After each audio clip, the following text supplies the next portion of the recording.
War, violence and genocide, as well as colonial, settler colonial and imperial projects of domination, always work through discourses and practices around gender and sexuality. We see time and time again how the dominating power, in this case the settler state of Israel,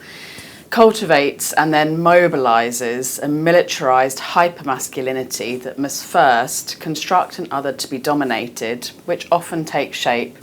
through racialised discourses of that other's apparently pathological gender and sexual deviancy.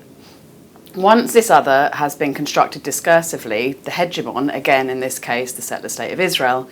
works to conquer that other via militarised, violent force intended to render the other submissive through conquest. On the ground, this rendering submissive through conquest often takes place via gendered discourses of humiliation, which deploy different material practices to differently target normative ideas about femininity and masculinity in the colonised society. And it is here that we can understand some of the gendered colonial practices that the Israeli state is currently using in its ongoing genocidal onslaught in Gaza. Increasingly, we're seeing images and hearing UN and other international reports of men and boys recently released from Israeli jails who report being stripped semi or entirely naked by the Israeli army and beaten, held in stress positions, set upon by dogs, threatened with or actually subject to sexual violence. For instance, having electric probes inserted into anuses or on genitalia, all of which are designed to humiliate, degrade and feminise Palestinian men, in part by targeting prominent discourses of masculinity in Palestinian society and beyond. By which I mean these ideas that animate masculinity in broader context, not just in Palestine,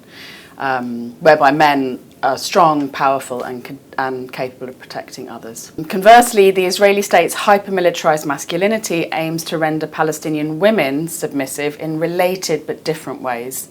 As we have seen since the beginning of the current genocide in Gaza, Israel is engaged in a reproductive war against Palestinian women and girls. This is often called a reproductive genocide.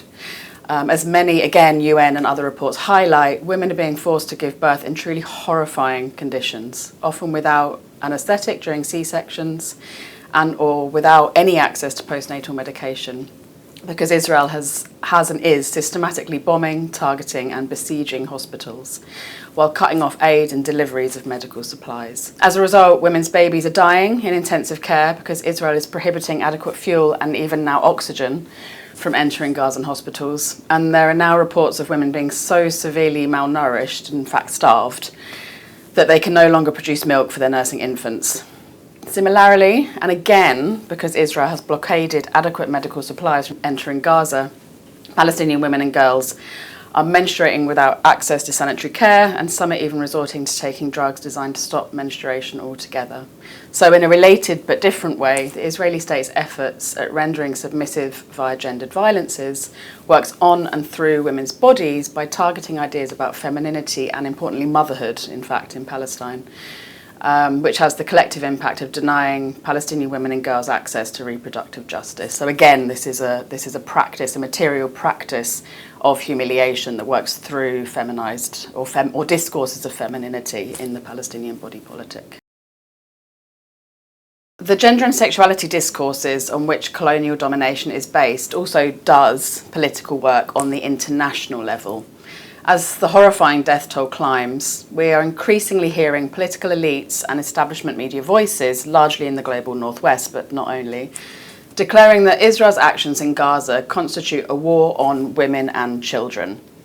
without negating the obviously horrifying number of deaths in Palestine. I want also to think a little bit about what this discourse does, this discourse of women and children being Israel's primary victims. By disappearing Palestinian men and boys from view, the women and children discourse establishes an imaginary in which male bodies are always already marked for death. The murder, maiming and slaughtering of Palestinian men and boys by the Israeli state is therefore rendered unremarkable, normal even, to be expected within this current discursive status quo.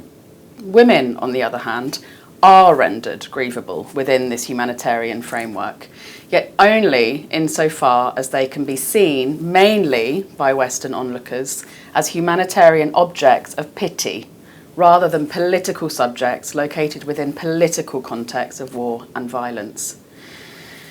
Funneled into this humanitarian framework of sympathy and never solidarity, this effectively renders women as victims of a humanitarian crisis rather than what is in fact an entirely man-made political context.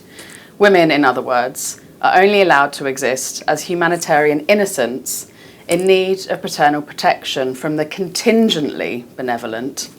political and media establishments in the global north, thereby denying women's fully complex political human subjecthood, all of which works to uphold imperial, patriarchal and essentialist understandings of women as the passive recipients of things happening around them and never as political subjects in their own rights. On a global level then, the women and children discourse differently yet systematically denies political personhood to both men and women in Palestine, largely in order to further bolster imperial hegemony. As I stated earlier, colonial domination in part takes shape via the hegemon's construction of the other as deviant on gender and sexual terms. I want now to talk through a couple of images that highlight how this happens on a material level. The first image that emerged a few months ago is of an Israeli soldier holding a rainbow flag, which is often associated with the LGBTQ+ movement internationally, amidst a bombed-out Gaza landscape. On the flag is written, in both Arabic and English, "In the name of love," thereby implying that the genocidal destruction of Gaza is legitimate on the grounds that, for this soldier at least, the Israeli occupation forces are pursuing a politics of gender and sexual justice by murdering what are here writ large to be anti-gay Palestinians. For a long time, the Israeli state has invested a lot of money in global PR campaigns aimed at showcasing its liberal cache of homonational gay rights to the international community. Directly contrasting itself with its Arab neighbours, Israel's PR machine presents the state as morally superior on the apparent grounds that gay people can get married, be out in public spaces, as well as serve in the military, which incidentally premises gay and lesbian freedom on gay and lesbian Israelis having the right to maim and kill Palestinians. Here then, Israel's destruction of Palestine and the Palestinians is legitimised via a discourse of queer sexuality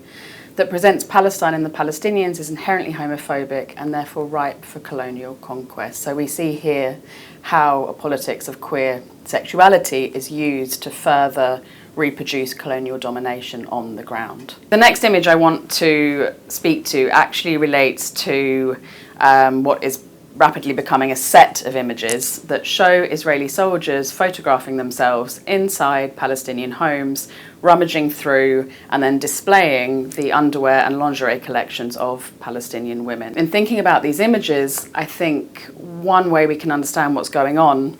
in terms of colonial practice is via Edward Said's seminal work, Orientalism. Edward Said writes that one of the ways in which European colonizers established dominance, discursive dominance, over the Oriental other was by representing the other, and by contradistinction, the Orient, as excessively sexualized. Said writes that the Orient was constructed as being a site of sexual excess, a kind of dangerous, deviant form of sexuality, and again, an excessive form of sexuality. And I think one of the ways we can understand these Israeli soldiers showcasing images of Palestinian women's underwear is in the same vein. This is a representation of Palestinian femininity, whereby Palestinian femininity is mocked, ridiculed, again, rendered, or humiliated, rendered submissive via humiliation, through this idea that Palestinian Arab sexuality is somehow excessive, unclean, and sort of everywhere and in every way antithetical to modern discourses of sexual propriety.